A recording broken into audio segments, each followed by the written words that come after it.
कन्हैया कुमार के आने से बाकी पार्टियों के लिए भी एक चुनौती बढ़ गई है। लेकिन भाजपा वाले तो कन्हैया कुमार को लफुआ देशद्रोही बता रहे हैं सर। अब भाजपा वालों के तो दिमाग में गोबर और गोमूत्र भरा हुआ है, वो क्या बोलेंगे। कहा जा रहा है कि मतलब तेजस्वी के लिए खतरे की घंटी है ये। तेजस्वी यादव कन्हैया कुमार के साथ मंच भी नहीं साझा करना चाहते थे, शेयर नहीं करना चाहते थे। उनको लगता है कि कन्हैया कुमार उनसे बेहतर वक्ता हैं और महफिल कन्हैया कुमार लूट लेंगे। बेगूसराय में टिकट नहीं मिला कन्हैया कुमार को, अभी जो लोकसभा चुनाव हुए थे और उनको दिल्ली से लड़ना पड़ा, उसके पीछे भी कहा जाता है कि लालू और तेजस्वी नहीं चाहते थे कि कन्हैया बिहार में राजनीति करे। लेकिन बिहार तो आ गए सर, यात्रा भी कर रहे हैं। हाँ, तो अब राहुल गांधी लालू से पूछ के थोड़े ही काम करेंगे। भाजपाइयों को भी चिंता करने की जरूरत है, क्योंकि कन्हैया कुमार जिस समाज से आते हैं, भूमिहार समाज से, वो सामान्यतः भाजपा का वोट बैंक माना जाता है। तो यदि एक भूमिहार नेता भाजपा के विरोध में उतर जाएगा मैदान में, तो ये भाजपा के लिए भी चिंता का विषय होना चाहिए। कांग्रेस नेता कन्हैया कुमार जो है बिहार में यात्रा कर रहे हैं, पलायन रोको नौकरी दो यात्रा। हमारे साथ इन्हीं सब मुद्दों पे बातचीत करने के लिए पूर्व आईपीएस अमिताभ दास जी हैं। सर, कन्हैया कुमार की यात्रा को कैसे देखते हैं आप?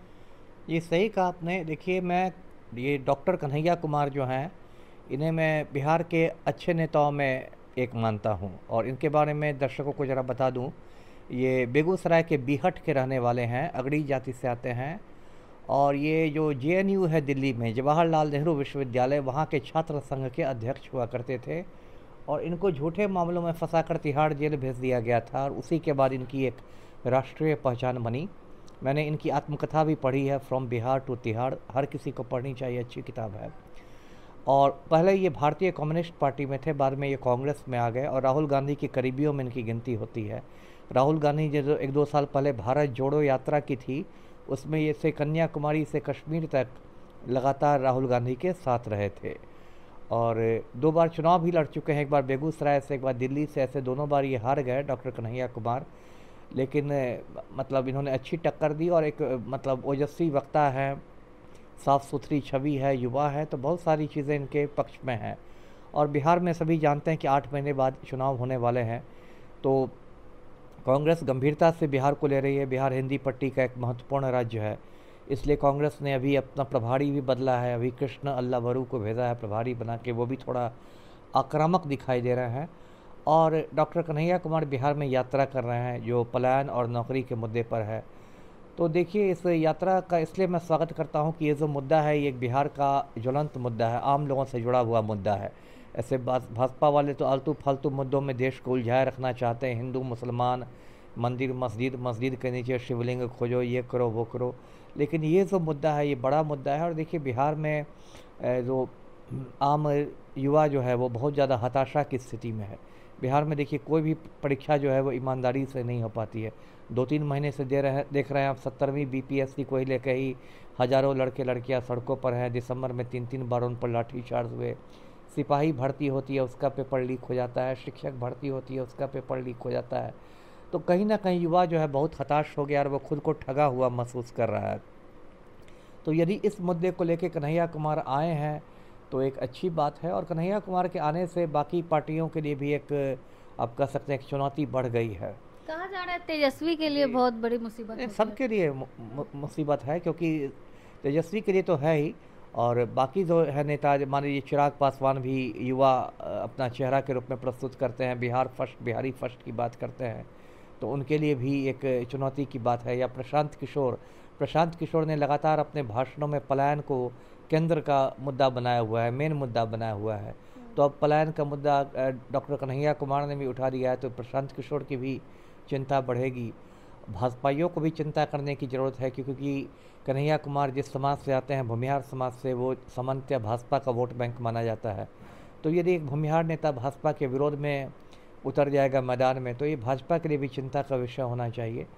तो मैं देख रहा हूँ कि डॉक्टर कन्हैया कुमार कुछ लोग तो कह रहे हैं मीडिया में कि उनको कांग्रेस मुख्यमंत्री का चेहरा बनाकर पेश करेगी। मुझे ये दूर की कौड़ी लग रही है। अभी कांग्रेस उस स्थिति में नहीं है कि अपना मुख्यमंत्री बना सके।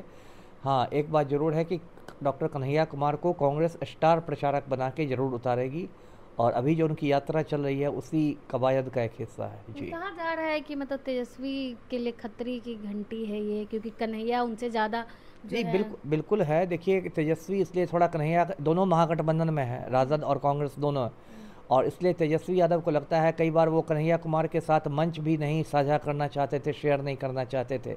उनको लगता है कि कन्हैया कुमार उनसे बेहतर वक्ता हैं और महफिल कन्हैया कुमार लूट लेंगे। इसलिए तेजस्वी यादव कन्हैया कुमार से थोड़ा मतलब ये रखना चाहता। अभी तो बेगूसराय में टिकट नहीं मिला कन्हैया कुमार को, अभी जो लोकसभा चुनाव हुए थे, और उनको दिल्ली से लड़ना पड़ा। उसके पीछे भी कहा जाता है कि लालू और तेजस्वी नहीं चाहते थे कि कन्हैया बिहार में राजनीति करे, इसलिए लालू ने बेगूसराय की सीट से उनको नहीं लड़ने दिया। तो ये सब बातें तो हैं ही। लेकिन बिहार तो आ गए सर, यात्रा भी कर रहे हैं। हाँ, तो अब राहुल गांधी लालू से पूछ के थोड़े ही काम करेंगे। राहुल गांधी राष्ट्रीय स्तर के नेता हैं, कोई लालू के अंडर में तो है नहीं। और उन्होंने देखा कि देखिए बिहार कांग्रेस के साथ तो बड़ा एक संकट है कि एक कोई बहुत एक बड़ा चेहरा बिहार कांग्रेस में नहीं है। जो अखिलेश सिंह अध्यक्ष हैं, उनकी भी कोई ऐसी छवि नहीं है, और भी कोई बड़ा चेहरा नहीं है। एक ऐसे बिहार में मीरा कुमार नाम की बहुत बड़ा चेहरा है कांग्रेस के पास, जो स्पीकर रह चुकी हैं लोकसभा की, और राष्ट्रपति पद पर उम्मीदवार रह चुकी हैं विपक्ष की, केंद्रीय मंत्री रह चुकी हैं। ऐसे देखिए तो बहुत बड़ा चेहरा है, लेकिन वो राष्ट्रीय राजनीति ज़्यादा करती हैं, बिहार की प्रादेशिक राजनीति ज़्यादा नहीं करती हैं। तो इसलिए कन्हैया कुमार में कांग्रेस को उम्मीद दिखाई दे रही है। जी, लेकिन भाजपा वाले तो कन्हैया कुमार को लफुआ देशद्रोही बता रहे हैं सर। अब भाजपा वालों के तो दिमाग में गोबर और गोमूत्र भरा हुआ है, वो क्या बोलेंगे। उनके जो नेता है नरेंद्र मोदी, वो गौतम अडानी के चौसी बने हुए हैं, वो भाजपाइयों को नहीं दिखाई देता है, और डॉक्टर कन्हैया कुमार पर उल्टे सीधे इल्ज़ाम लगाते हैं। तो भाजपाइयों की बात पर मैं नहीं बोलना चाहता। कहा यह भी जा रहा है कि कांग्रेस जो अपनी ताकत दिखा रही है यात्रा करके, आने वाले चुनाव में कांग्रेस अकेले भी लड़ सकती है बिहार में। अकेले लड़ने की तो संभावना कम लग रही है, लेकिन हाँ ताकत तो दिखाएगी, इसलिए जिससे कि जब सीटों का बंटवारा हो, बिहार की 243 सीटों का बंटवारा हो, तो कांग्रेस को एक सम्मानजनक सीटें मिले। तो इसके लिए तो उसको दिखाना पड़ेगा कि उसकी ज़मीनी ताकत बची हुई है। जी, अगर अकेले चुनाव कांग्रेस लड़ती है सर, तो कन्हैया कुमार मुख्यमंत्री के दावेदार नहीं, पहली बात, कांग्रेस यदि अकेले चुनाव लड़ेगी तो कांग्रेस और राजद दोनों का नुकसान होगा। तो वोट दिल्ली वाली बात हो जाएगी कि कांग्रेस और आम आदमी पार्टी ने अलग अलग चुनाव लड़ा, दोनों का नुकसान हो गया। ये गलती कांग्रेस नहीं करेगी। कांग्रेस अभी अपना मुख्यमंत्री बनाने की स्थिति में है ही नहीं, इसलिए वो कन्हैया कुमार को भले स्टार प्रचारक बनाएगी, सीएम का फेस नहीं बनाएगी। अगर सम्मानजनक सीट नहीं मिलती है कांग्रेस को तो क्या होगा सर? अब ये तो बहुत बड़ा अगर है। मुझे लगता है मिल जाएगा। लालू यादव को मालूम है कि एक दूसरे से मिले बिना लड़ना संभव नहीं है। तो ठीक है, सम्मानजनक सीटें मिलेंगी, ऐसा थोड़े है। राहुल गांधी हस्तक्षेप करेंगे तो लालू को भी राहुल की ज़रूरत है, ऐसा थोड़ा ही है। जी, कह रहे हैं जो सत्ता पक्ष वाले हैं कि नौकरी और ये पलायन का मुद्दा तो बहुत पहले से है। लालू जी के राज में भी पलायन होता था, उस समय की बात नहीं करते हैं, अभी पलायन किए जा रहे हैं। अब सत्ता पक्ष वाले क्या कहेंगे? भाजपा को तो मस्जिद के नीचे शिवलिंग खोदने से फुर्सत ही नहीं है। भाजपा तो जो आम लोगों से जुड़े मुद्दे हैं उस पर कुछ करती ही नहीं, सिर्फ दंगे करा के सीटें जीतना चाहती हैं। तो भाजपाइयों को तो कुछ बोलना नहीं चाहिए।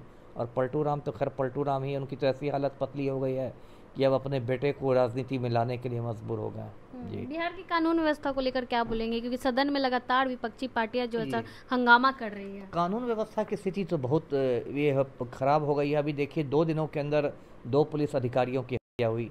12 मार्च को अररिया में एएसआई राजीव रंजन मल्ल की हत्या हुई। 14 मार्च को मुंगेर में एएसआई संतोष सिंह की हत्या हुई। और मुख्यमंत्री जो हमारे हैं पलटू राम, माफिया डॉन अनंत सिंह के चौसी बन गए हैं।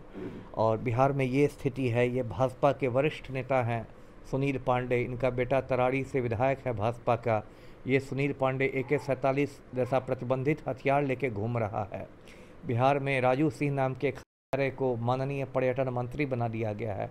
तो बिहार में तो लॉ एंड ऑर्डर की स्थिति एकदम चौपट हो गई है। जी, लेकिन लालू जी के राज को याद दिलाते हैं सत्ता पक्ष वाले। अब ये तो एक देहात में कहावत है ना, चलनी दूसरे सूप को, वही वाली बात है। चलनी में खुद 72 छः, तो वो सूप को क्या दोषी देगी। यहाँ राजू सिंह जैसा हत्यारा बिहार सरकार में माननीय पर्यटन मंत्री बना हुआ है, पलटू राम अनंत सिंह के चौसी बने हुए हैं। तो आप किस मुँह से जंगल राज की बात कर रहा है? बहुत बहुत धन्यवाद सर। हमारे साथ पूर्व IPS अमिताभ दास जी थे। कन्हैया कुमार को लेकर हमने इनसे बातचीत की। बाकी आप क्या कुछ सोचते पूरे मामले को लेकर अपनी राय कमेंट बॉक्स में ज़रूर दें। धन्यवाद।